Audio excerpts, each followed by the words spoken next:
आधी आमदार फोडाफोडी व्हायची, आता खासदार फोडाफोडी झाली आणि आता सगळ्यात नवीन ट्रेंड आलाय म्हणजे सर्वसामान्य शेतकऱ्याची, गोरगरिबाची लेकरं जी रक्ताचं पाणी करून शिक्षण घेतात त्यांचे पेपर फोडायचा ट्रेंड. हा पेपर फोडायच्या ट्रेंडच्या विरोधामध्ये विद्यार्थ्यांनो एकत्र यावं लागेल. तुमच्या समोर आम्ही उभे आहेत, तुम्हाला फक्त पाठीमागे उभं राहून एकत्रित येऊन या सरकारचा जाहीर निषेध करावा लागेल आणि आपले हक्क आपल्याला मिळवावे लागतील.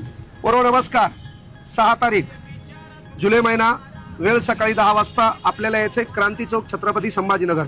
हे जे आंदोलन आहे, तुमच्यावर जो अन्याय व्हायला आहे, पेपर फुटीचा अन्याय असेल, MPSC मध्ये अलीकडे चाललेला सावळा गोंधळ असेल, प्रत्येक परीक्षा ज्या ऑनलाईन व्हायला त्या ऑफलाईन कशा झाल्या पाहिजे, त्यानंतर हे जे काही नॉर्मलायझेशन तुमच्या बोकांडीवर बसवलंय ते कसं बंद झालं पाहिजे, तुम्हाला या शैक्षणिक चळवळीमध्ये येत असताना जे काही ज्या समस्या असतील त्या कशा मिटवल्या पाहिजेत, त्यासाठी शिक्षकाचं काम असतं की तुमच्या सोबत नाही, 2 पावलं पुढे जाऊन त्यानं लढलं पाहिजे.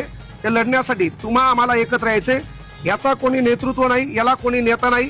इथे येणारा प्रत्येक जण ज्याच्यावर अन्याय व्हायला तो अन्यायग्रस्त विद्यार्थी आहे. म्हणून बाळांनो, आपल्याला यायचे 6 जुलै 2026, वेळ सकाळी 10 वाजता.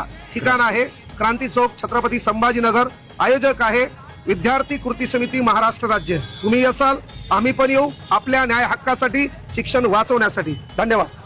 हे शेवटची संधी आहे. तुम्ही एकत्र नाही आलात तर त्याच्यानंतर आंदोलन उभं राहणार नाही आणि तुमचे हक्क, तुमचा न्याय अन्यायामध्ये रूपांतरित होणार आणि तुमच्या पाठीमागं कोणच उभं राहणार नाही.